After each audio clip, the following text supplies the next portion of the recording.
এই হলো deadline communications private limited. আপনারা দেখছেন এক্সপ্রেস নিউজ, খবর নেয়, খবর দেয়।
নমস্কার, আপনারা দেখছেন এক্সপ্রেস নিউজ চ্যানেলের বিশেষ বৈকালিক অনুষ্ঠান সোশ্যাল এক্সপ্রেস। প্রত্যেক বুধবার ঠিক বিকেল 4টের সময় আমরা আপনাদের দরবারে হাজির হই। আর এই দরবারে আমাদের দুর্গাপুর বা বৃহত্তর দুর্গাপুর এই গোটা শিল্পাঞ্চলে বিভিন্ন যে সমস্ত সামাজিক সংস্থা নানা ধরনের পরিষেবা দিয়ে চলেছেন, নিজেদের শ্রম দিয়ে, নিজেদের অর্থ দিয়ে। কেউ হয়তো সাফাই কর্মচারীদের নিয়ে কাজকর্ম করছেন, তাদের সুখ সুবিধা দেখছেন, কী কী নিয়মকানুন আছে সেগুলো তাদের দিয়ে তাদের কিছু আরেকটু স্বাচ্ছন্দ্য, আরেকটু ভালো জীবন করা যায় কিনা। কেউ হয়তো থ্যালাসেমিয়া বা হেমোফিলিয়া অসুখ নিয়ে তারা কাজ করছেন, যে এই রোগে আক্রান্ত মানুষদের তারা পরিষেবা দিয়ে যাচ্ছেন। কেউ হয়তো আদিবাসী গ্রামে তাদের উন্নয়নের চেষ্টা করছেন, নারী ক্ষমতায়নের জন্য কেউ চেষ্টা করছেন, খেলার মাঠেও অনেকে চেষ্টা করছে নতুনভাবে ছেলে মেয়েদের তৈরি করার জন্য। এভাবে বিভিন্ন সামাজিক সংস্থা, কখনো কখনো ব্যক্তি মানুষও তারা বিভিন্ন ধরনের সামাজিক কাজকর্ম করছেন। আমরা সেই সব মানুষজন বা সেই সব সামাজিক সংস্থাকে আমরা আপনাদের সামনে হাজির করি, আপনাদের সঙ্গে আলাপ পরিচয় করি দুটো কারণে।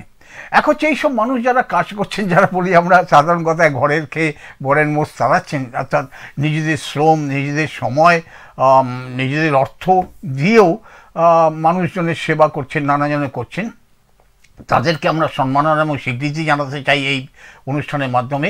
দ্বিতীয়ত, আমাদের শ্রোতাদের মধ্যে কিন্তু একটা বিরাট অংশ, আমরা যখন অন্যভাবে কথাবার্তা বলি, যোগাযোগ হয়, দেখতে পাই, তারাও তাদের হাতে কিছুটা সময় আছে, তারা সেই সময়টা ভালো কাজে ব্যয় করতে চান।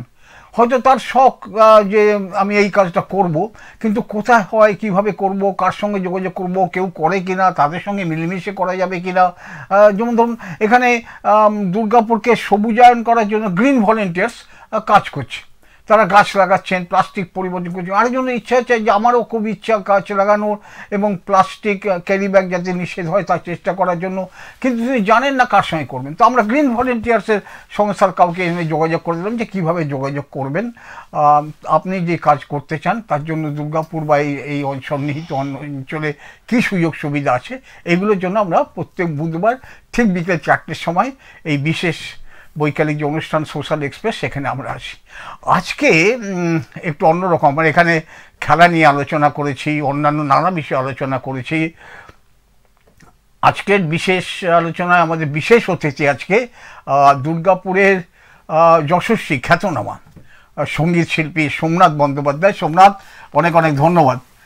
সোমনাথ বললাম বটে সোমনাথকে, কিন্তু সোমনাথ যেহেতু দুর্গাপুরের ছেলে, সোমনাথ দুর্গাপুরের একটা বৃহৎ অংশের মানুষ, জনসংখ্যার, তারা কিন্তু বাইরে থেকে এসেছেন। তাদেরকে জিজ্ঞেস করলে, এখনও তাদের বাড়ি কোথায় জিজ্ঞেস করলে তারা কিন্তু দুর্গাপুর বলেন না। কিন্তু এই সোমনাথদের মতো ছেলে যারা দুর্গাপুরের ছেলে, তাদের বাড়ি কোথায়, তাদের দুর্গাপুরই বলে, এই একটা সংখ্যা। কিন্তু সেই কারণে সোমনাথ বন্দ্যোপাধ্যায়কে দুর্গাপুরের অধিকাংশ লোকজন চেনে তার ডাক নামে। ডাকনামে পরিচিত হওয়া কিছু কম নয় কিন্তু। তো সোমনাথের ডাকনাম রাজা, এই জন্য আপনাদের জানিয়ে দিলাম যে আমি কিন্তু কথায় কথায় অনেক সময় সোমনাথ না বলে রাজাই বলবো। তো রাজা সেটাকে মেনেও নেবে নিশ্চয়ই। তো রাজা, আজকে আমরা আলোচনা যেটা রেখেছি সেটা হচ্ছে যে দুর্গাপুরে যে সঙ্গীত চর্চা হয় একদম শুরু থেকে, আজ থেকে তো না, দুর্গাপুর যেন থেকে শুরু হলো নতুন দুর্গাপুর, তার আগেও ছিল। আমাদের এখানে বিখ্যাত মানুষরা এখানে নানা ধরনের গান করেছেন। তারপরে কিন্তু নতুন দুর্গাপুর যেটাকে বলি আমরা, সেইখানে সঙ্গীত চর্চা বরাবরই আছে বহু বছর।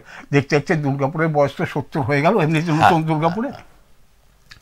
তুমি এই দুর্গাপুরে জন্মেছো, বড় হয়েছো, গান শিখেছো এবং এখন মঞ্চে মঞ্চে, আমার বলতে কোনো অসুবিধা নেই যে দুর্গাপুরের সবচেয়ে জনপ্রিয় সঙ্গীত শিল্পী যদি হয় সেটা হচ্ছে সোমনাথ বন্দ্যোপাধ্যায়, আমরা যাকে রাজা বলে চিনি। তো রাজা, তোমার কি অভিজ্ঞতা? তুমি এখানে বড় হয়েছো, গান শিখেছো, লেখাপড়া করেছো, তুমি স্কুলে শিক্ষকতাও করো। আগে যে সঙ্গীত চর্চার ধরনটা ছিল, আর যদি খুব কম কথায় বলতে হয় এখনকার দুর্গাপুরের সঙ্গীত চর্চার ধরনের মধ্যে তফাৎ কিছু পাচ্ছ? হ্যাঁ, একটা তফাৎ খেয়াল করছি। সেটা হচ্ছে দুর্গাপুরে আগে যে সঙ্গীত চর্চা হতো সেটা মূলত গান যে মানুষরা শিখতেন তারা গান গাইতেন, বাজনা যে মানুষরা খুব কষ্ট করে শিখতেন তারা বাজনা বাজাতেন, এবং বাকি সবাই শ্রোতা হয়ে সেটা উপভোগ করতেন খুব ভালোবেসে, যে আপনি গান গাইছেন, আপনি বাজনা বাজাচ্ছেন, আমরা শুনতে গেছি, আপনারা জানেন গান বাজনা। এখন ভালোর দিকটা পরে বলছি, আগে খারাপের দিকটা বলিনি। ভালো বা খারাপ আপনি যাই বলুন, বহু মানুষ তারা গান শেখেননি। তারা যেমন ঘরে ধরুন কেউ গুনগুন করে গান গাইতেন, তিনি বলছেন যে আমি মঞ্চে গান গাইব, এবং সেরকম করার জন্য তিনি তো গান শেখেননি। তাহলে তিনি কি করছেন, তিনি রেকর্ডের কিছু গান শুনে বা অন্য কিছুভাবে টেলিভিশনে গান শুনে বা যেভাবে তিনি ভাবছেন যে আমি ঠিক গাইতে পারবো। কোনো কোনো ক্ষেত্রে হয়তো সেটাকে কীভাবে ব্যাখ্যা করবো, ঈশ্বর প্রদত্ত ক্ষমতা বা ন্যাক বা ইচ্ছা বা যাই থাক, কোনো কোনো সময়তে হয়তো একদম বেসুরো আওয়াজ বেরোচ্ছে না বা বেতালা আওয়াজ বেরোচ্ছে না। অনেক ক্ষেত্রেই বেসুরো বেতালা আওয়াজেও কিন্তু অনেক জায়গায় অনেক অনুষ্ঠান হয়, এবং তখন কি হয়, শ্রোতার সংখ্যা হিসেব মতো নীল, মানে যারা গান গাইছেন তারাই শ্রোতা, তারাই নিজেরা গান গাইছেন, নিজেরাই প্রোগ্রাম অর্গানাইজ করছেন, নিজেরাই শুনছেন, নিজের নিজের গান হলে অন্যদেরটা বাহবা দিচ্ছেন। আবার কেউ কেউ বলছেন আমার আজকে কাজ আছে, আমার গানটা হয়ে গেছে, আমি চলে যাচ্ছি। এই অনুষ্ঠানে দুর্গাপুর ভর্তি হয়ে যাচ্ছে, আমাদের শহরটা। বাইরের শহর হচ্ছে কিনা আমি জানি না, আমার অতটা পরিচিতি বাইরের শহরে এই বিষয়ে নেই। কলকাতায় গান গাইতে চাই, ভালো মঞ্চে কিছু আপনাদের আশীর্বাদে গান গেয়েছি, আমাদের রাজ্যের বাইরেও কিছু মঞ্চে গান গেয়েছি, দেশের বাইরে যাওয়ার সৌভাগ্য আমার হয়নি। তো সেখানে কিন্তু এই জিনিসটা আমি এখন অবধি খেয়াল করি না, দুর্গাপুরে এটা আমি দেখি না। একটা কথা রাজা, আমি আমার অভিজ্ঞতা বলছি, তোমার মনে হয় একই অভিজ্ঞতা হবে, না হলে অন্য অভিজ্ঞতার কথাও বলবে। একটা সময় ধরো ওই গোটা দুর্গাপুর জুড়ে, সে স্টিল টাউনশিপ হোক, ডিপিএল হোক, এমএমসি হোক, সাগরভাঙা হোক, আমরা যেখানে বেনাচিটি যেখানে যে অঞ্চলে যেতাম, যদি সকাল সন্ধ্যায় রাস্তা দিয়ে হাঁটলে দুটো জিনিস কানে আসতো। এক হচ্ছে কেউ জোরে জোরে পড়ছে, আর কেউ না কেউ গানের চর্চা করছে, রেওয়াজ করছে, যেটাকে বলি আমরা। একদম এইটা কিন্তু আমাদের অভিজ্ঞতার মধ্যে আছে। একদম। এখন কি এটা আছে? কমেছে, একদম নেই বলবো না, কমেছে। আমাদের পরের জেনারেশন, আমাদের মানে আমি এভাবে বলছি ব্যাখ্যাটা, আমি আপনাকে কাকু সম্বোধন করি এমনিতেও ব্যক্তিগতভাবে, এখনো করে ফেলবো, তাহলে রঞ্জিত বাবু সম্বোধন সবসময় করতে পারবো না। আপনাকে ভীষণ শ্রদ্ধা করি, আপনি খুব ভালো একজন সংস্কৃতি মোনা মানুষ, খুব ভালো একজন সাংবাদিক, সেটা তো আপনিও বুঝবেন যে আমরা ধরে নিন আমরা দ্বিতীয় জেনারেশন। হ্যাঁ, আপনাদেরকে যদি প্রথম জেনারেশন ধরা হয় তাহলে আমরা দুর্গাপুরে দ্বিতীয় জেনারেশন হিসেবে আমরাই বলবো। আমাদের পরের জেনারেশনের মধ্যে শিখে গান গাওয়ার প্রবণতাটা ওই 25%, 30% মানুষের মধ্যে আছে বলে এতটা কমে গেছে। হ্যাঁ, কমে গেছে। আমাদের সময়তে যারা গান গাইতেন না, খুব ভালো, কিন্তু যারা গান গাইতে চাইতেন তারা সবাই শিখতেন, এবং কাকু ওই সন্ধেবেলার আওয়াজটা, রেওয়াজটা, কিন্তু ভালো গান গাইতে পারা, খারাপ গান গাইতে পারা না, রেওয়াজ করতেনই আমাদের মাস্টারমশাই। মানে আমি বলছি যে সাধারণের মধ্যে গানের চর্চা ছিল, তার মধ্যে কেউ ভালো গান গেয়েছেন, পরে হয়েছেন কি না হয়েছে এগুলো আলাদা কথা, কিন্তু গান একটা চর্চার মধ্যে ছিল, সেটা কমে যাওয়ার কথা যেটা বলছেন আমাদের আজকের অতিথি রাজা, কারণ কিছু বলবে তুমি? এটা হচ্ছে পরিচিতি পাওয়ার অভিলাষা মূলত। এক নম্বর, দুটো দিকে বলি। একটা হচ্ছে গান গেয়ে কি হবে, গান গেয়ে কোনো লাভ নেই, গান রেওয়াজ করবো কেন, গান শিখবো কেন, গান আমাকে সেরকম কোনো চাকরি দিতে পারবে না, নৃত্য আমাকে সেরকম কোনো চাকরি দিতে পারবে না, তবলা বাদন বা যে কোনো বাদন দিতে পারবে না, এটা একটা শ্রেণীর মত। তাহলে গানটা শিখে আমি বাবা মাই বা গান কেন শেখাবেন, তবলা কেন শেখাবেন? কারণ রোজগার নেই তো, শিল্পী না খেতে পেয়ে মরার জোগাড়, এরকম অনেকে ভাবছেন। এটা সত্যি মিথ্যে আলোচনায় পরে যাব। তাহলে গান শিখে কী করবো, এটা একটা দিক। আরেকটা হচ্ছে পরিচিতি পাওয়ার অভিলাষা, যার ধরুন মোটামুটি একটা অর্থনৈতিক ভালো জায়গা আছে, তিনি ভাবছেন গান শিখিনি তো কী হয়েছে, রেওয়াজের প্রশ্ন নেই, আমি একটা সুর বাজিয়ে দেবো মোবাইলে এবং সেই সুরটার সঙ্গে তাল মিলিয়ে গান গেয়ে আমি কিছুদিন ঘরে অভ্যাস করব, তারপরে মঞ্চে চলে যাব, তাহলে লোকে আমাকে হাততালি দিয়ে বলবে খুব ভালো গান গাইছে। তাহলে সেটুকুই তো দরকার। আমার রেওয়াজ বা এই ধরনের শিক্ষা দীক্ষার প্রয়োজনটা আছে কোথায়? এই দুটো দিকের জন্য এটা একটা কারণ, আমি রাজা একটা আমার মনে হয় একটা সামাজিক কারণও বোধহয় আছে, তুমি বলবে মতামত। একটা হচ্ছে কি, বাড়িতে বাড়িতে সন্তান সংখ্যা কমে যাবার ফলে, আগে যেমন বাড়িতে অনেক ছেলে মেয়ে থাকতো, ভাই বোন থাকতো, কেউ খেলে, কেউ গান গায়, কেউ পড়াশোনা করে, এইসব মিলিয়ে ঝুলিয়ে ছিল। এখন সব মা বাবার একটা মাথায় প্রধান চিন্তা থাকে, যেটা তুমিও বললে, যে পড়াশোনাটা এমনভাবে করুক যাতে একটা পরে পেশাগতভাবে চাকরি জীবিকার ক্ষেত্রে একটা ভালো উপার্জন করতে পারে। সেখানে এই ধরনের শখ সাধ, খেলা, গান, এসবের সময় তারা নষ্ট না করে আরো পড়াশোনা করুন, যাতে ওই বিভিন্ন যে সর্বভারতীয় পরীক্ষা হয় তাতে পাস করে। এরকম একটা সামাজিক কারণও বোধহয় আছে। মানে এইটা যে বৃত্তিমূলক শিক্ষা হতে পারে, সংস্কৃতি যে রোজগার এনে দিতে পারে, সংস্কৃতি যে জীবিকা হতে পারে, এটা বেশিরভাগ বাবা মারই বিশ্বাস নেই। তফাৎ একটা অন্য দিক থেকে হয়েছে হয়তো, যে আগেকার দিনে যারা গান বাজনা করতেন বা নাচ করতেন বা বহু আগে, তাদেরকে খুব একটা ভালো চোখে আবার সমাজে দেখা হতো না। গান বাজনার লোক, ও নাচিয়ে লোক, ও বাদিয়ে লোক, এরকম ধরে খুব তাচ্ছিল্য ভাবে বলতো। সেই জিনিসটা কেটে গেছে, সেটা নিয়ে অপমানজনক জায়গাটা নেই। সেটা একটা সময় ছিল, গাইয়ে বাইয়ে তখন সম্মান পেতেন না। খুব খারাপ। আরেকটা কারণ কি রাজা, আমরা ভাবতে পারি অন্য দিক থেকে, দেখো গোটা দুর্গাপুরের কথা যদি তুমি তোমার শৈশবে কৈশোরে তো দেখেছো, যেটা ধরো ভারত বিখ্যাত যারা শিল্পী, আমরা বলি উচ্চাঙ্গ সঙ্গীত, সেখানে সে তুমি পণ্ডিত ভীমসেন যোশী, তুমি আমির খান থেকে ধরো, কে না আমরা কাকে পাইনি, একদম। হ্যাঁ, এটা কিন্তু দুর্গাপুরে এসেছেন, অনুষ্ঠান করেছেন, একদম। এবং সেসব অনুষ্ঠানে যদি ভিড় বলো, উপচে পড়তো ভিড় একদম। আবার অন্যদিকে সেই সময়কার যদি বলি হেমন্ত মুখার্জি, মানবেন্দ্র বা ধনঞ্জয় বা অন্যান্য যারা ছিলেন, হ্যাঁ, তাদের নিয়ে সারা রাত্রিব্যাপী জলসাও এখানে হয়েছে। এইসব উদ্যোগগুলো কিন্তু আগের চেয়ে অনেক কমে গেছে আমার যেরকম মনে হচ্ছে, যেটা এখন এর ফলে হচ্ছে কি, এটা প্রযুক্তিগত একটা কারণ আছে রাজা, তুমি বল, প্রযুক্তি তো একটা ব্যাপার কাজ করে, সামনে দেখতে পাচ্ছেন তো সারা। এখন ধরো আমাদের কাছে রেডিওতে আমরা কিছু গান শুনতে পেতাম, পরে পরে ধরো ওই সিডি আসলো, তাতেও কিছু একটা শুনতাম। সুতরাং শিল্পীদের সামনে থেকে দেখা, তাদের গান শোনার মধ্যে একটা আলাদা আকর্ষণ ছিল।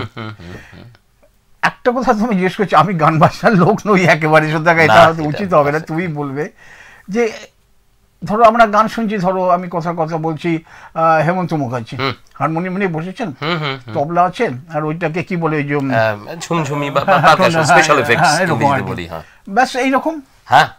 এবং উনি বসে হারমোনিয়াম ধরে মনোরঞ্জন করছেন শ্রোতাদের, একদম ঠিক বলেছেন। এই যে ধরনটা, মানে গায়কের স্টেজ শো, সেটা কিন্তু অন্যভাবে ছিল না, খালি গানে ছিল। দু একজন ব্যক্তিক্রম, যদি কিশোর কুমার কারো ধরি সেই সময়কার, তাহলে একটা অন্যরকম। কিন্তু বাকি সবাই যদি বলো, এমনকি মানবেন্দ্র মুখোপাধ্যায়ের ওই নজরুল গীতে গাইবার সময় হাত পা নাড়াটা অনেকের অপছন্দ ছিল, যে গানটা শুনবো, এত অতিরিক্ত, ঠিকই বলেছেন। এই এখন আমাদের এখনকার যেটা আমরা মঞ্চে দেখি, এক তো সঙ্গতে অনেক শিল্পী থাকেন, একাধিক শিল্পী থাকেন সঙ্গতে, সেটা প্রযুক্তির উন্নতির জন্য হচ্ছে হয়তো, আর পারফর্মার চাই, মানে গান শুধু গান হবে না, গান শোনে না লোকে, গান দেখেও।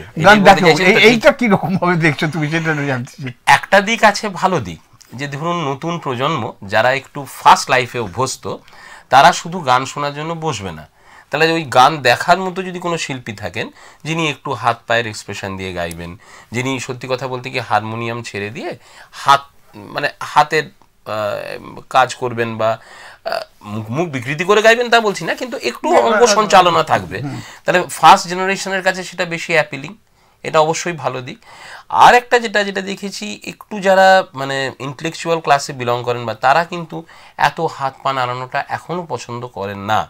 তারা মনে করেন না শিল্পীর এই যে ভাবধারা, মানে হাতে একটা হারমোনিয়াম থাকলো বা হাতে হারমোনিয়াম না থাকলো, তিনি হয়তো এইভাবে বসলেন, পাশে তানপুরা বাজলো, অন্য কেউ হারমোনিয়াম বাজালো, কিন্তু তিনি ওরকম অদ্ভুতভাবে অঙ্গ সঞ্চালনা করবেন না। এটা অনেকের আবার শ্রোতাদের এইটা মত। আমার মতে দুটোরই প্রয়োজন আছে রঞ্জিতবাবু। কারণ এই কারণে দুটোর প্রয়োজন আছে, ধরুন শ্রোতা তো অনেক ধর্মী। কোনো শ্রোতা এরকম ধরনের যদি কেউ গান গায়, মানে যারা বসে এক জায়গায় গান গাইছেন, শ্রোতা হয়তো সংখ্যা কমে গেল প্রথম কথা, যারা থাকলেন তারাও কিছুক্ষণ বাদে হাইটাই তুলে বলে, এ বাবা এই তো কী হচ্ছে রে ভাই, এরকম তো গান বাজনা আবার এরকম হয় নাকি, তাহলে তারা উঠে চলে গেলেন। আবার উল্টো দিকটা যদি এইরকম জিনিসটা একবারে বন্ধ হয়ে যায়, তাহলে যারা ওই ক্লাসের শ্রোতা, বিশেষ করে প্রবীণ মানুষরা এগুলো পছন্দ করবেন। তারা বলবে যে মা তাহলে আমাদের জন্য আর কিছু হয় না, ওই যখনই হয় কেউ একজন আসে নেচে নেচে গান গায়, আর কিছু হয় না, তাহলে আর কি করে আমরা শুনবো। দুটোরই প্রয়োজন আছে। এটা তুমি ঠিক বলে। দেখো, পুরনো মানুষ না একটুখানি পুরনো যা দেখেছেন সেটাই ভালো বলে না আঁকড়ে থাকার একটা চেষ্টা করে, সেটা তো ঠিক না। বুড়ো হওয়ার প্রথম লক্ষণ হচ্ছে আগে সব ভালো ছিল, এটা ঠিক তো না। এখন প্রযুক্তির অনেক উন্নতি হয়েছে। আমাদের কিছুদিন আগে এই দুর্গাপুরে খুব গুণী মানুষদের একটা আলোচনা হচ্ছিল যে রবীন্দ্রনাথ বেঁচে থাকলে তিনি এখন কি করতেন। তো আমি প্রশ্ন করছিলাম, রবীন্দ্রনাথ যদি বেঁচে থাকতেন, এই সময় গান গাইতেন, তাহলে কি তিনি আজকের যন্ত্রপাতিগুলো নিতেন না? আমার মনে হয় নিতেন। রবীন্দ্রনাথ তো কল্পনার কথা, কিন্তু আমার মনে হয় ভীষণ আধুনিক মনস্ক মানুষ, তিনি এগুলোকে অস্বীকার করতেন বলে মনে হয় না। এবার যারা আপনি যেটা প্রসঙ্গটা তুলছেন ঠিকই, যে কিছু প্রথিতযশা শিল্পীও অনেক সময় তো রবীন্দ্রনাথের গানে এমন কিছু যন্ত্র ব্যবহার করেছেন, সেটা অনেক রবীন্দ্রসঙ্গীত শিল্পী বা রবীন্দ্রসঙ্গীতের শ্রোতারা খুব একটা ভালো চোখে দেখেন না। তার একটা দিক আছে, সেটা হচ্ছে রবীন্দ্রনাথের যে ভাব গানের বা যে সুর, যে আঙ্গিক, সেটা অনেকে মনে করেন যে অত বেশি বাদ্যযন্ত্রের প্রয়োগে একটু হলেও ক্ষুণ্ণ হয়, এরকম অনেক। কিছু লোকের তো এমনও ছিল, বিশেষ করে রবীন্দ্রসঙ্গীতের ক্ষেত্রে, তারা যিনি গাইবেন, গায়ক বা গায়িকা, তার পোশাকও ঠিক করে দিয়েছিলেন, মানে ডেনিম প্যান্ট পরে রবীন্দ্রসঙ্গীত গাওয়া যাবে না, এরকম একটা থাকে একটু। আমরা সেগুলো থাক, আমরা কারখানা শহর নিয়ে একটু আলোচনা করি। কারখানা শহরে গান বাজনার ক্ষেত্রে রাজা, ধরো যারা সঙ্গীত শিক্ষক ছিলেন, খুব বেশি নাম ছিল না, কিন্তু কয়েকজন সঙ্গীত শিক্ষক আমাদের গোটা দুর্গাপুরে ছড়িয়েছিলেন। তার বেশ ভালো ভালো শিল্পী ছিলেন একটা সময়, সেসব গল্প করা যাবে। কিন্তু এখন কিন্তু দুর্গাপুরে আবার দেখছি সঙ্গীত প্রশিক্ষণ কেন্দ্র কিন্তু অনেক হয়েছে, অনেকগুলো সঙ্গীত প্রশিক্ষণ কেন্দ্র হয়েছে। তার মানে কয়েকজন মাস্টারমশাই ছিলেন, গানের মাস্টারমশাই বলে পরিচিত ছিলেন।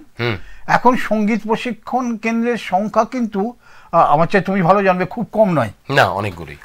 শুধু একদিকে যখন আমরা দেখছি সাধারণভাবে ঘরে ঘরে সঙ্গীত চর্চা কমছে, তুমি বলছো 25% নেমে গেছে, অন্যদিকে এই কারখানা শহরে সঙ্গীত প্রশিক্ষণ কেন্দ্রের সংখ্যা অনেক বেড়ে গেছে, এবং সেখানে তো শুনতে পাই ছাত্রছাত্রীও অনেক আছে।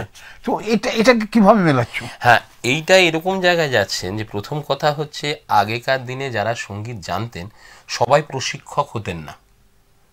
মানে প্রত্যেকে এমন আছেন যে খুব ভালো সঙ্গীত জানতেন, কিন্তু তিনি শিক্ষক হননি। তিনি হয় নিজে খুব ভালো পারফর্মার হয়েছেন, আর তা না হলে পারফর্মার ভালো হওয়া বা তিনি নিজে গানটা জানতেন, নিজে গানটা নিয়ে আছেন। হ্যাঁ, আমি একজনের নাম মানে হঠাৎ করেই মনে এসে গেল, শ্রদ্ধেয় পীযূষ কান্তি চক্রবর্তী, এখনও জীবিত, বয়স 70-এর কিছু বেশি, আমার সঙ্গে খুব পরিচিত। উনি মানে এই কারখানা যে স্কুল, তাতে ইংরেজির শিক্ষক ছিলেন। তো উনি গান খুব ভালো গান, প্রশিক্ষক হতেও পারেন। আজও যখন একসঙ্গে অনুষ্ঠানে বসে আমি কাকু সম্বোধন করি, আমি বলি কাকু আপনার কাছ থেকে শেখা যায়, কিন্তু উনি সঙ্গীত প্রশিক্ষক কখনো হননি কাকু। উনি কিন্তু ইংরেজি পড়েছেন স্কুলে এবং নিজে গান বাজনা করেছেন, কিন্তু উনি প্রশিক্ষক হননি। তাহলে এরকম আমি ওনাকে নিজস্ব কাউকে চিনি, এরকম তো আরও মানুষ আছেন যারা প্রশিক্ষক হতে পারতেন অথচ হননি। আর এখন যারা মোটামুটি ভালো গান বাজনা জানেন, আমাদেরই মানে আমাদের সমসাময়িক ভাই বোনেরা, তারা অনেকেই নিজেরা ভালো গান বাজনা জানেন এবং সেটাকে ছড়াতে বিস্তার করতে চেষ্টা করছেন। সেটা ভালো দিক যে ছোট ছোট বাচ্চাদের কাছে তারা শেখাতে চাইছেন, তাহলে শিক্ষকের সংখ্যা বেড়ে যাচ্ছে, তারা সেটাকেই জীবিকা হিসেবে নিচ্ছেন। এমন হতে পারে যে সঙ্গীত শিক্ষকতাকে জীবিকা হিসেবে নেওয়ার লোক আগের তুলনায় বেড়ে গেছে। আচ্ছা আচ্ছা আচ্ছা, এটা তাতে আমাদের লাভ হয়েছে কি, যে ছড়াচ্ছে অনেক বেশি। এটা তো একটা দিক যে লোক যেমন রেওয়াজ করার লোকের সংখ্যা কমে যাচ্ছে, তেমনি কিছুটা রেওয়াজও তো তাতে বেশি হচ্ছে কাকু। ধরুন আমি একজনের নাম বলছি, বিমল মিত্র কাকু। আমরা যখন খুব ছোট তখন বেশ কয়েকজন সঙ্গীত শিক্ষকের মধ্যে বিমল কাকু একজন। তার নামটা নিলাম কারণ তিনি এখনো জীবিত। আমাদের ছোটবেলাকার শিক্ষকদের মধ্যে বিমল কাকু এখনো জীবিত। বিমল মিত্র একদম প্রথমে উনি এসে তখন নাম ছিল ওটা সরগম, ওই বেনাচিটির দোতলায় একটা। আরেকজন আসতেন শ্যামা কাকু বলে একজন আসতেন, আমি তাকে দেখিনি। আমি বিমল কাকু বা পরিমল কাকুর কাছ থেকে তার নাম শুনেছি, শ্যামাবাবু। আমি শ্যামাবাবুকে কখনো চোখে দেখিনি, হয়তো আমি খুব ছোট থাকাকালীনই আমি কিন্তু বিমল কাকুকে আমি চিনি, দেখাও হয়, খুব স্নেহ করেন। তো বিমল কাকু গানটাকে মানে শিক্ষক গান শেখানোটাকে জীবিকা হিসেবে নিয়েছিলেন। হ্যাঁ, বিমল কাকুর পরবর্তী প্রজন্মে যারা এসছেন সেরকম প্রজন্ম, কিছু মানুষ চলে গেছেন বাইরে গান গাইতে, যারা আর ফিরতে পারেনি। যেমন আমাদের তুষার দত্তদা বাইরেই পারফর্ম করেন বেশি, সেখানে শিক্ষকতাও করেন, অনলাইনে শিক্ষকতা। কিছু আমাদের ভাই বোনরা, তারা বিমল কাকুরই ছাত্র সবাই তা বলছি না, কিন্তু তারা দুর্গাপুরই থেকে গেছেন এবং খুব ভালো গান গাইতে পারেন। আমি সঙ্গত কারণে তাদের নাম এখন উল্লেখ করছি না, কারণ এরকম অনেকজন আছেন। আমাদের আরেক দাদা আছেন আমার চেয়ে বয়সে কিছু বড়, তিনি অ্যালেস্টলে সার্ভিস করেন, ভীষণ ভালো উচ্চাঙ্গ সঙ্গীত গান, তিনিও কিন্তু শিক্ষকতা করেন। মানে তার নাম অমিতেশ বিশ্বাস। আমি নিজে ওনার সঙ্গে আমি পরিচিত, খুব ভালো একজন উচ্চাঙ্গ সঙ্গীত শিল্পী, আবার খুব ভালো শিক্ষক। না আমি একটা কথা বলি রাজা, আমরা যে বিষয়ে আলোচনা করছি, আমাদের ছোট কারখানা শহর যারা কাজ করছেন তাদের নাম উচ্চারণে আমরা কোনো অসুবিধা নেই, আমরা এটা মুক্ত কণ্ঠে করবো যারা করছেন। আমি তো বললাম যে দুর্গাপুরে অনেক প্রশিক্ষণ কেন্দ্র হয়েছে, যেটা আমি অন্তত আমার সময়টা যদি বলি, কোনো সময় আমার ছিল, তো তখন কিন্তু এতটা দেখিনি। মাস্টারমশাই ছিলেন কয়েকজন, হ্যাঁ, কিন্তু এতজন প্রশিক্ষক ছিলেন না। আবার কি চলে গেছেন, যেমন চিন্তামণি, যে চিন্তামণি ও তো খুব ভালো গেছেন, দুর্গাপুরে একটা নাম। এবং পরবর্তীকালে তোমার একটা কথা রাজা মনে করিয়ে দিই, এটা যে আমাদের দুর্গাপুরের প্রশিক্ষণ কেন্দ্র বললে যদি বোঝায়, মানে মাস্টারমশাই কাছে শেখা বা মাস্টারমশাই আসছেন বাড়িতে, এটা না, প্রশিক্ষণ কেন্দ্র যদি বলা হয়, সেটা দুর্গাপুর আমাদের কিন্তু সবচেয়ে পুরোনোটা এখনো দয়ানন্দে রয়েছে, যেটা চিন্তামণি বাবুদের। হ্যাঁ, চিন্তামণি জেঠুর ছিল, এবং চিন্তামণি জেঠুর কাছে গান শিখেছেন কিছু মানুষ। তাদের মধ্যে একজনের কথা তো আমি বলি, আমাদের খুব শ্রদ্ধা, আমাদের খুব আদরের মানুষ, তিনি হচ্ছেন বুদ্ধদেব সেনগুপ্ত। একদম বুদ্ধদেব ছাত্র, এবং এখনো রুমার যদি গান আমি অবশ্যই আরেকজন ছিলেন ঝুমুর, এখন নেই, এখানে থাকেন না। আচ্ছা, মানে রুমাদি আর বুদ্ধদার কথা তো খুব, মানে রুমাদি একজন খুব ভালো শিক্ষিকা গানে দুর্গাপুরে, আর বুদ্ধদা খুব ভালো একজন শিক্ষক। শ্যামল তবলা বাজাতে।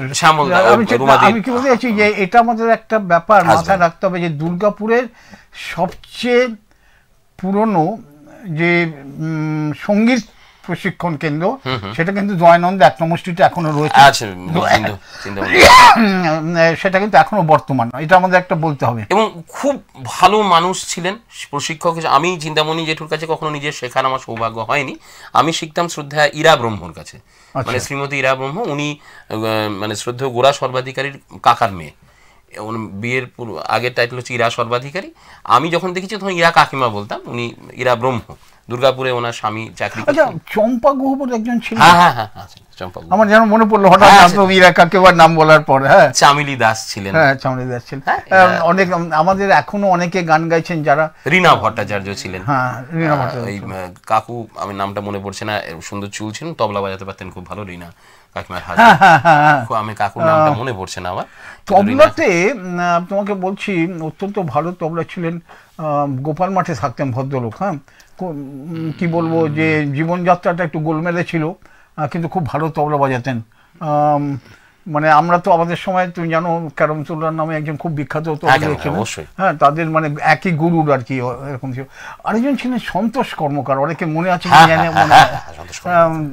ওই আগোছলা জীবন ছিল বলে একটু গোলমাল ছিল, এটা আমি যা বলতে চাইছি, কিন্তু এরম ছিলেন দুর্গাপুরে। না, আমরা যেটা আলোচনার মধ্যে চলে আসি, যে এখন যে প্রশিক্ষণ কেন্দ্রগুলো হয়েছে, একটা জিনিস আমার নজরে এসছে, তুমি খেয়াল করছো কিনা জানি না, অনেক প্রবীণ যারা হয়তো এক সময় কোনো সময় গানে ছোটবেলাতে গান টান করতেন, তারপরে আর সংসার জীবনে বা চাকরি বাকরির জন্য আর করা হয়নি, তারা অনেকে কিন্তু নতুন করে আবার গান শিখছেন এই বয়সে।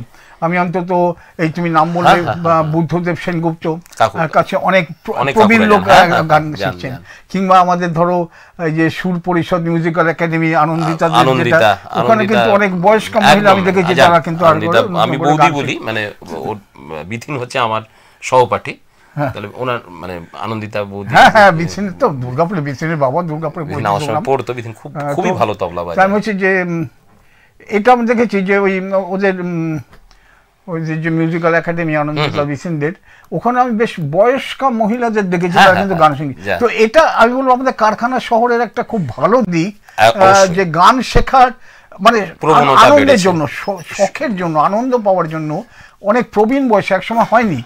আমার কাছে একজন গান শিখতে আসেন কাকু, আমি তাকেও কাকু সম্বোধন করি, তার নাম স্নাতকোত্তর পাল, আমি ভালোবেসে টুলু কাকু বলি।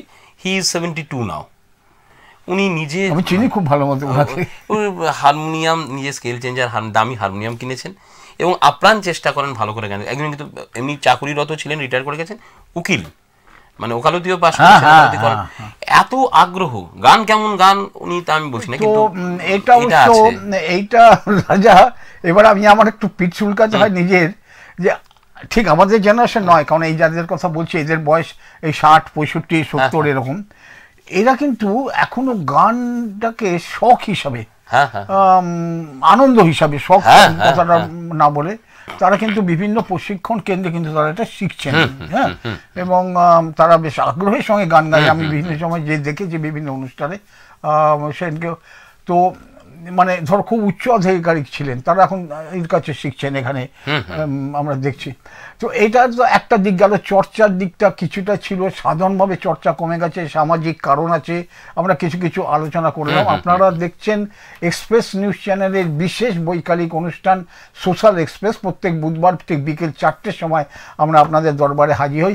আজকে আমাদের অতিথি আছেন দুর্গাপুরের বিশিষ্ট সঙ্গীত শিল্পী। এই বিশিষ্টটা আমি বানিয়ে কিছু বলছি না, দুর্গাপুরের যে কোনো অঞ্চলে আমাদের যদি মানে সোমনাথ বন্দ্যোপাধ্যায় বা রাজা বলে অধিক পরিচিত আমাদের অতিথি আছেন। রাজার নিজস্ব অভিজ্ঞতার কথা আমরা শুনতে পাইছি, যে সঙ্গীত চর্চা এই কারখানা শহরে বর্তমান হালটা কি, কিরকম চলছে।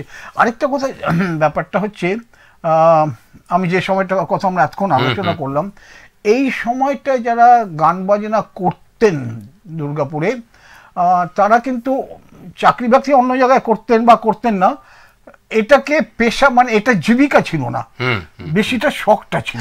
ঠিক। এবং সেখানে খুব সামান্য দুটো একটা জায়গা ছাড়া এই কারখানা শহরের বিভিন্ন যে অনুষ্ঠান আয়োজন করা হতো, সেখানে তারা কিন্তু কি বলবো আমন্ত্রিত হিসেবে যেতেন, কিন্তু সেখানে তাদের কোনো আর্থিক দাবি দাবা থাকতো না। আমি অন্তত যেরকম রয়েছে তুমি বলতে পারবে এটা। ইদানিং কিন্তু এটা অনেকের কাছে তার এটাই জীবিকা হিসাবে দাঁড়িয়েছে, এবং সেদিকটা আমরা একটু আলোচনা করতে চাই। শিল্পীদের এটা জীবিকা হিসাবে দুর্গাপুরে এখন কিরকম অবস্থা? উচ্চাঙ্গ সঙ্গীতের দিকটাতে এতক্ষণ আলোচনা করছিলাম। বিমল কাকু ছিলেন, পরিমল কাকু ছিলেন, যার কাছে আমি দীর্ঘদিন গান শিখেছি।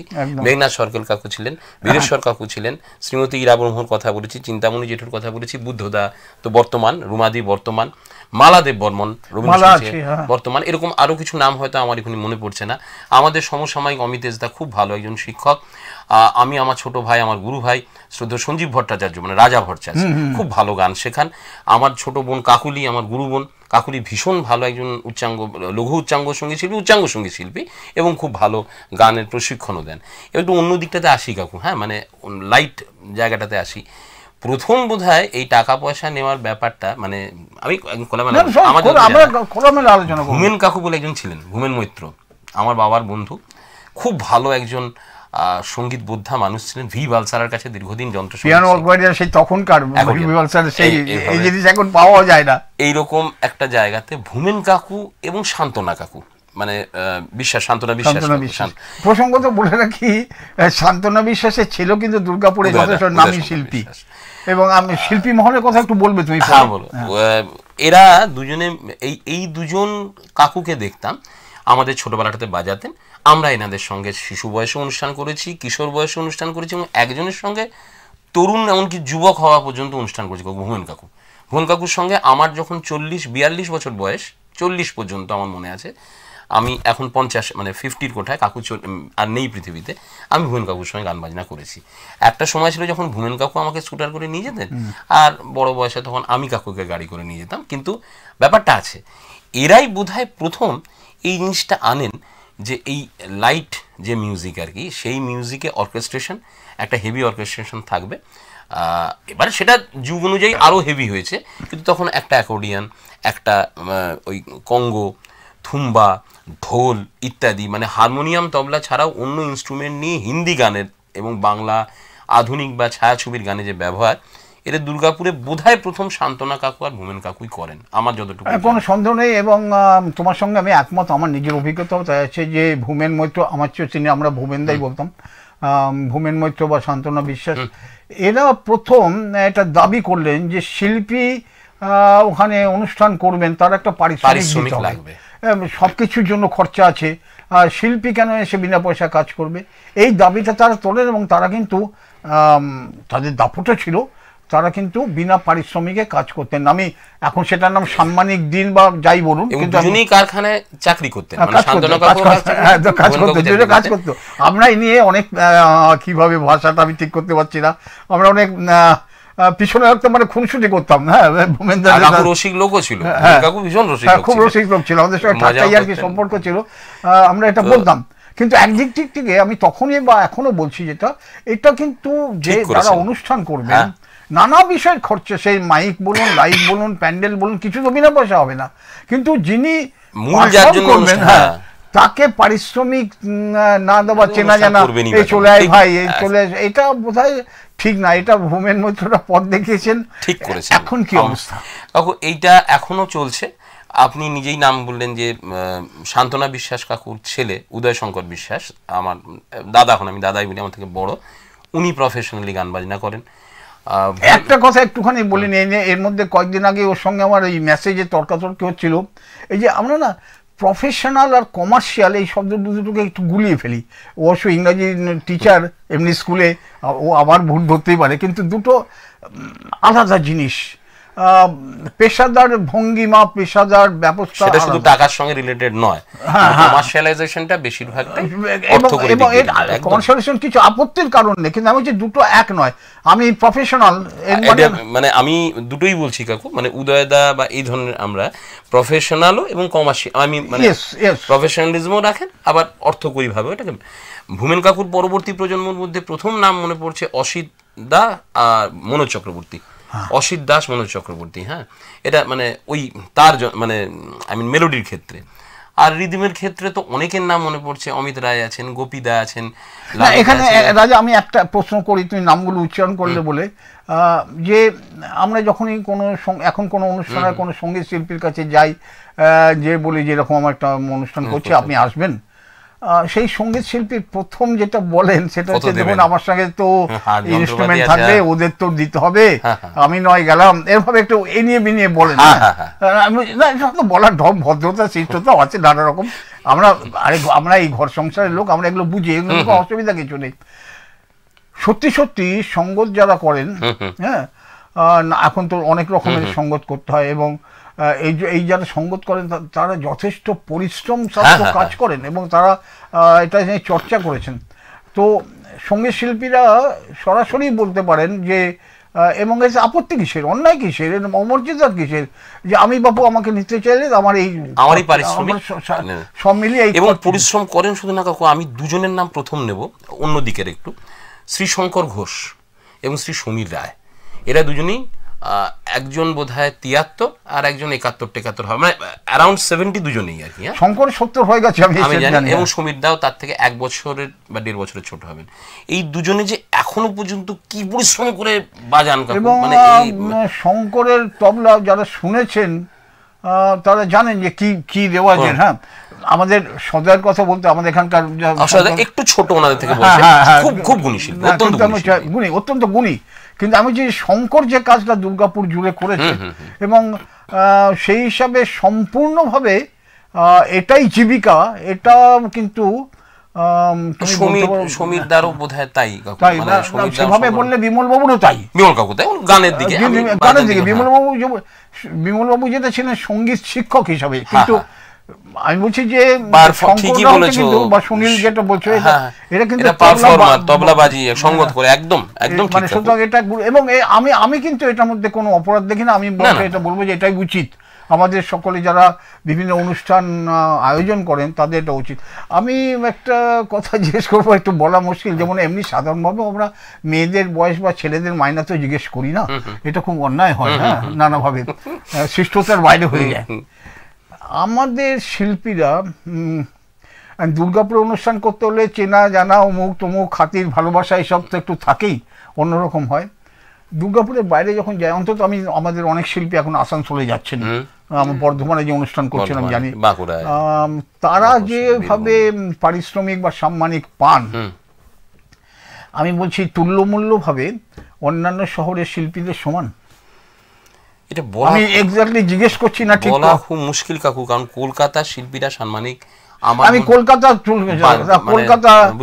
আমি চাইছি যে বারিং ক্যালকাটা তো বারিং কলকাতা, হ্যাঁ বারিং কলকাতা দুর্গাপুরের শিল্পীরা ভালো সম্মান পান। আমি এইটাই আমাদের দুর্গাপুরে লোকগীতি যদি বলি বা বাউল গানের কথা বলি, আমাদের খুব ভালো ভালো শিল্পী আছে আমাদের সমস্ত দিক দিয়ে। অনন্তদা আছেন, আমি নাম করা উচিত না, নাম করবো না, আসলে একজনের নাম করলে হয়তো অন্যজন আমাদের এর নামটা করলে না তো, মানে শঙ্করদা সুমিতদার কথা আমি বলছি, মানে সদয়দার কথা বলছি না তা নয়, কিন্তু আমি বললাম এরা দুজন সব থেকে সিনিয়র। এবং তুমি অন্তর কথা বলছো, বলো তো পুরো গোটা পশ্চিমবঙ্গে অত আরবাসীর আয়োজন কার আছে?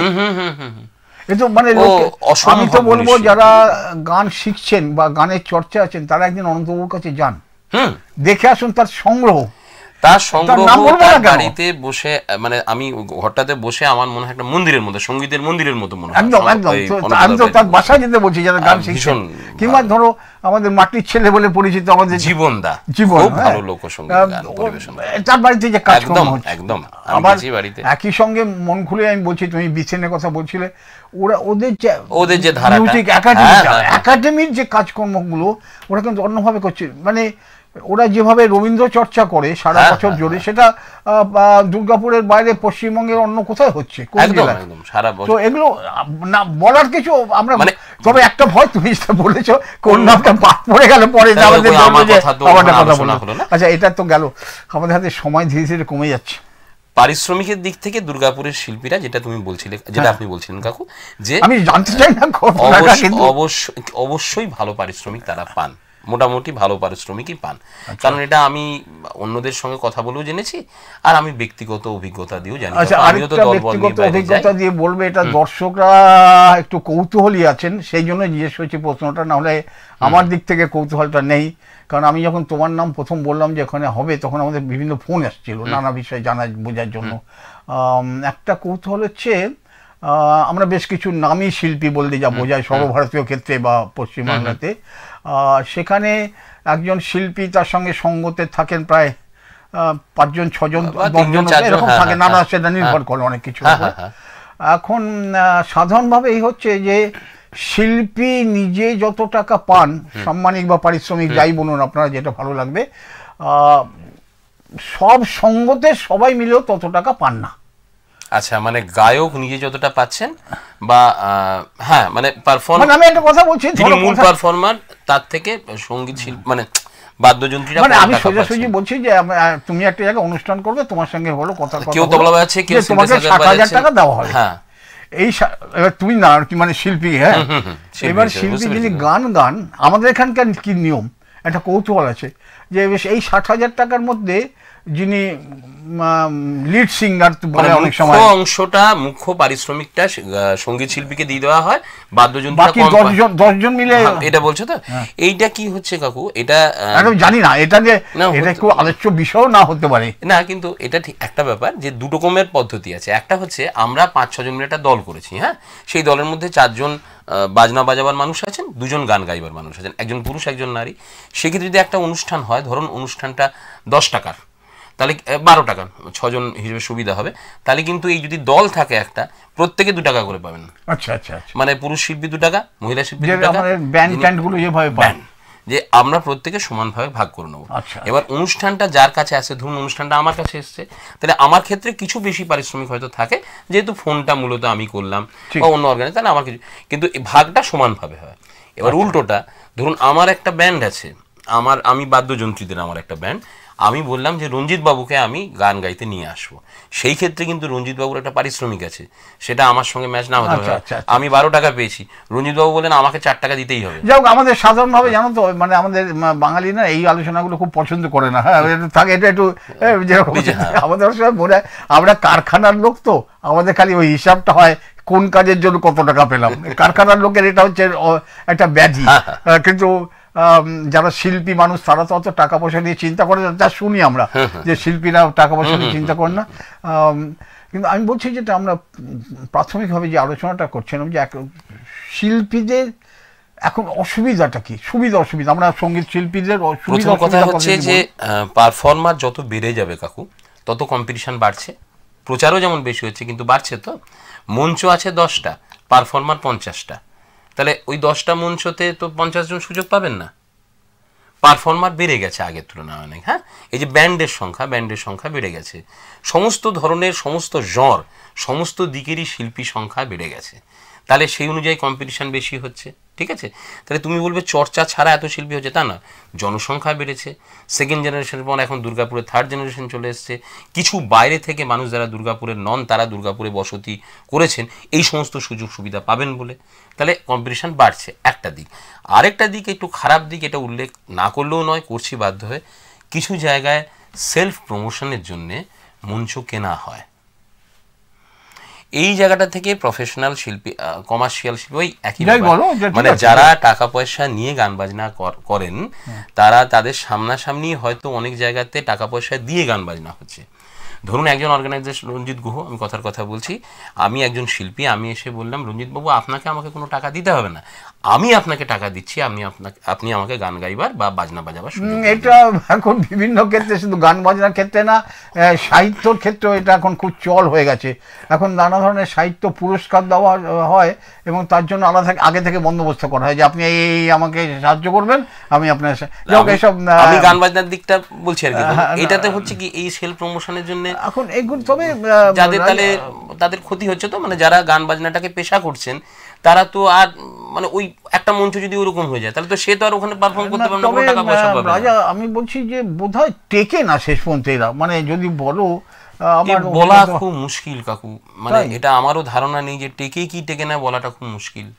এই ট্রেনটা অনেক জায়গায় চলছে, আমি শুনেছি, আমি প্রত্যক্ষভাবে আমার শহরে দেখেছি, আমি শুনেছি অন্য শহরেও কিন্তু এই ট্রেন্ড একটা চলছে, অন্যান্য অনেক শহরে, যে সেলফ প্রমোশন, সেটা ভালো, আমি খারাপ বলছি না, কিন্তু যেটা কি হচ্ছে, মঞ্চ যদি আপনি নিজের স্বইচ্ছায় যদি মঞ্চ ব্যবস্থা করে ফেলছেন, তাহলে যাদেরকে মানুষ ডেকে আনতো, একদম খুব উঁচু লেভেলের যে শিল্পীরা তাদের কথা বলছি না, কিন্তু সাধারণ যে শিল্পীরা আগে ভালোভাবে ডাক পেতেন, যে কিছু পারিশ্রমিকের বিনিময়ে, সেটা নেগোশিয়েবল কত পারিশ্রমিক, কিন্তু তাহলে তাদের সুযোগটা তো কমে যাচ্ছে কাকু। এই জায়গার একটা অসুবিধা কিন্তু সৃষ্টি হয়েছে, এটা আমার কথা নয়, অনেক জায়গা থেকে শুনে বলছি। সুযোগ সুবিধার দিক থেকে তোমাকে বলি, আমাদের দুর্গাপুর ইস্পাত কারখানা বলো বা অন্যান্য ডিপিএল বলো, এমএমসি বা অনেক প্রাইভেট কারখানা জানি, এবিএল আমি জানি, এই সমস্ত জায়গাতে এই সমস্ত স্কুলগুলো ছিল, সেখানে কিন্তু ক্রীড়া শিক্ষকের সঙ্গে একজন সঙ্গীত শিক্ষক থাকতেন, প্রায় ডিএসপিতে ছিলেন, আমাদের রুমাদিই তো ছিলেন ডিএসপি, তারপরে আমাদের ভদ্রলোকের নাম ভুলে গেলাম, অন্ধ এই ভদ্রলোক প্রশান্ত দা ছিলেন, তো এরকম অনেকেই ছিলেন। এবং তুমি এটা প্রাইভেট যারা তাদের সেখানেও আছে, প্রাইভেট স্কুল অনেক জায়গায় ছিল, একদম ডিপিএল তো ছিল, সেই সুযোগগুলো অনেকটা বন্ধ হয়ে গেছে, সেই সুযোগটা অনেকটা বন্ধ হয়ে গেছে।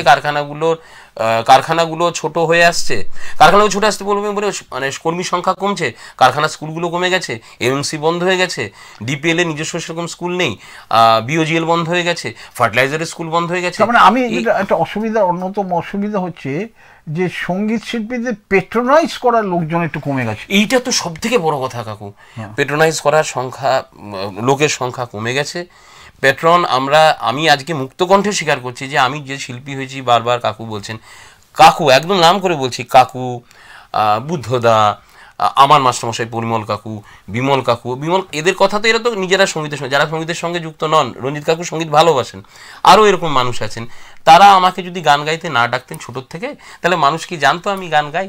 আজও যদি আমি যে মঞ্চ পাই, আমাকে মানুষ নিয়ে যান ভালোবেসে নিয়ে যান, সম্মান দিয়ে নিয়ে যান, পারিশ্রমিকও পাই, মিথ্যে কথা কেন বলবো। তো সেই ক্ষেত্রে আমাকে তারা ভালোবাসেন, আমার মতো শিল্পীকে তারা ভালোবাসেন বলেই তো আমরা পাই। এখানে একটা সমস্ত শিল্পীদের হয়, তোমাদের শিল্পী মহল নিয়ে আজকে আলোচনা করার আর সময় নেই, আমাদের হাতে খুব সময় কমে যাচ্ছে, আমার আরও একটু উদ্দেশ্য আছে।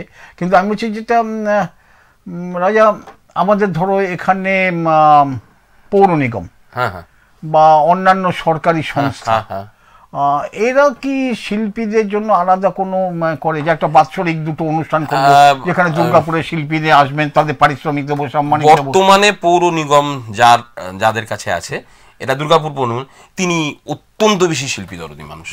বর্তমানে পৌর নিগম যাদের হাতে আছেন, আমি আমাদের অনিন্দিত মুখার্জি,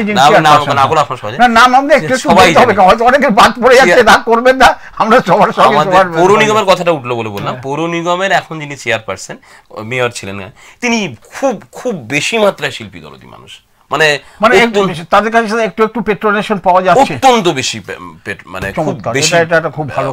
উনি সঙ্গীতের খুব বড় পেট্রোন। দেখুন, আমি অস্বীকার করা রানা, মানে দর্শকদের কাছে বলছি বিনয়ের সঙ্গে, আমাকে না কখনো কখনো কোথাও কোথাও আমি ওই রবাহুত হয়ে চলে যাই। এখন চলে যাওয়ার পর যখন খেলার মাঠে আমাকে বললো, ও আপনি এসছেন, তাহলে কিছু বলুন, আমার খুব বিরক্তি লাগে যে খেলার মাঠে খেলা হবে না বক্তৃতা হবে। আরেকটা কথা একটু বলে রেখে, জানি না বলা না, হাতে সময় নেই, বড় তাড়াতাড়ি। এক্সপ্রেস নিউজের সঙ্গে যুক্ত আছেন আমাদের মদন সিংহ, এনার সঙ্গে আমি দীর্ঘদিন ধরে কীর্তনের একটা অনুষ্ঠান প্রায় 1 মাস 2 মাস ধরে টানা সকালবেলাতে, উনি কিন্তু এটা এই জায়গাটাতে আসছি, তেমনি একজন সঙ্গীত শিল্পীকে এখানে ডেকে নিয়ে এসে, এবং রাজা সোমনাথ বন্দ্যোপাধ্যায়ের মতো সঙ্গীত শিল্পীকে ডেকে নিয়ে এসে হাজার কথার জালে এটা সেটা কিরকম কি যেন সামাজিক সমস্যা নিয়ে আলোচনা করাটাও একই রকম বিরক্তিকর ওই খেলার মাঠে বক্তৃতার মতো। শিল্পী যখন এসছেন তাকে দুকলি গাইতে হবে, হারমোনিয়াম নেই, খালি গলায়। রাজা, আমরা শেষ করব, আমাদের হাতে ঠিক গুনে 3 মিনিট সময় আছে। তোমার খালি গলায় একটা দর্শকদের শোনা, একটা বা দুটো বা 2-3 গানে 2-3 লাইন এভাবে, তারপরে আমরা অনুষ্ঠানটা শেষ করব। প্রিয় দর্শকরা আমাদের সঙ্গে থাকুন, আর প্রত্যেক বুধবার বিকেল 4টে আসতে ভুলবেন না। জানিয়ে রাখি, আগামী বুধবার অর্থাৎ 16ই জুলাই আমরা আসছি একজন আবৃত্তি শিল্পীকে নিয়ে, এই একইভাবে আবৃত্তি শিল্পীর কি অবস্থা দুর্গাপুরে তা নিয়ে আলোচনা করব। এখন সোমনাথের গান শুনুন। বাংলার সংস্কৃতির আকাশে দুজনই প্রতীকী, রবীন্দ্রনাথ এবং নজরুল। আমি একটি নজরুল গীতি দিয়েছি। বেশ বেশ বেশ। উদার ভারত সকল মানবে দিয়াছ তোমার করে স্থান, পারসী হিন্দু বৌদ্ধ জৈন খ্রিস্টান শিখ মুসলমান।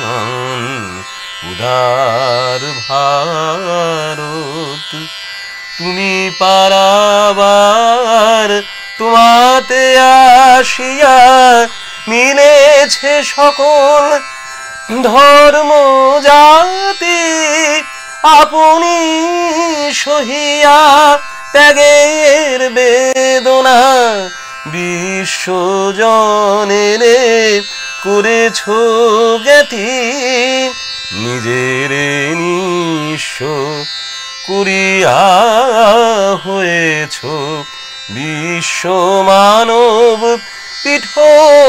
পীঠস্থান, পারসী হিন্দু বৌদ্ধ জৈন খ্রিস্টান শিখ মুসলমান। উদার ভারত। চমৎকার চমৎকার। নমস্কার জানাবার আগে দর্শকদের কাছে আমার শেষ কথা, চমৎকার গান শুনলাম। এক্সপ্রেস নিউজ চ্যানেল কিন্তু যেটা আমরা বলছিলাম, দীর্ঘকাল ধরে দুর্গাপুরে যারা সঙ্গীত শিল্পী, সঙ্গীত চর্চা করেন, তাদেরকে নিয়ে বিভিন্ন অনুষ্ঠান তারা কিন্তু নানা সময় করেছেন।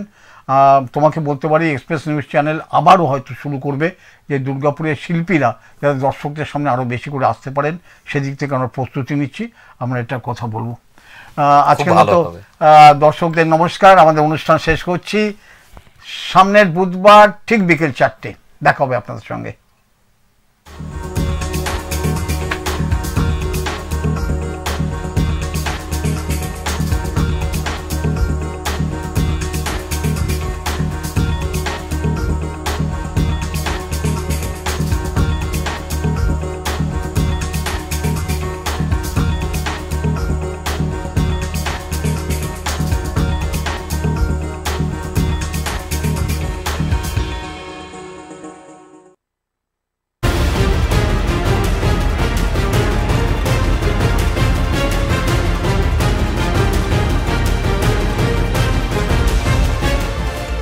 এই হলো ডেডলাইন কমিউনিকেশনস প্রাইভেট লিমিটেড।